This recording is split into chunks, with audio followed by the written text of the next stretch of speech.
সুব্রতদা আজকে বেঁচে নেই, কিন্তু সুব্রতদা মাঝে মাঝেই আমাকে বলতো, এই মমতা তোর একটু বড় দোষ, এই সিপিএমটাকে ক্ষমা করে দিলি। আমি বললাম কেন সুব্রতদা? বলে তুই জানিস ও যা অত্যাচার করেছে, ওকে রেশনের মতো রেশনকে যেমন সপ্তাহে একবার রেশন পাওয়া যায়, সপ্তাহে একবার করে পেটাই দেওয়া উচিত। পাপের মার পিচুটি পাতা দিয়ে ঘষলেই চলে যাবে। আমার হাতটা যদি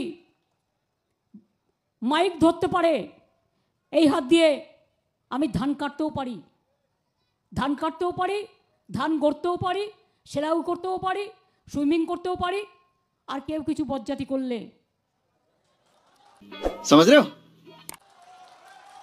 হাত দিয়ে আশীর্বাদও করতে পারি, দোয়াও করতে পারি।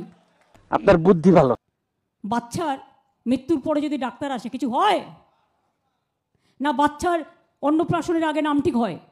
বাচ্চা জন্মালোই না, তোমরা যদি আমাকে নাম ঠিক করতে বলো। সঠিক বলেছেন। বাচ্চাটার আগে জন্ম হোক, বাচ্চা না মানে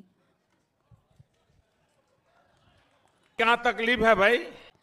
আমাকে ভয় দেখালে আমি গর্জাই, আমাকে বর্ষালে আমি চমকাই, আমাকে টর্নেডো দেখালে আমি তুফান হয়ে যাই, আর আমাকে বর্ষণ দেখালে আমি গর্জন হয়ে যাই। একটা বড়টাই হুমকি দিচ্ছ, আন্দোলনে সামলাতে পারবে কিনা? তোমরা গুন্ডা নাকি? ওয়ান গুন্ডা দল থ্রেটনিং অ্যানাদার গুন্ডা দল, এই তোমাদের সরকারের বিরোধী পক্ষে, এটা রাজনীতি?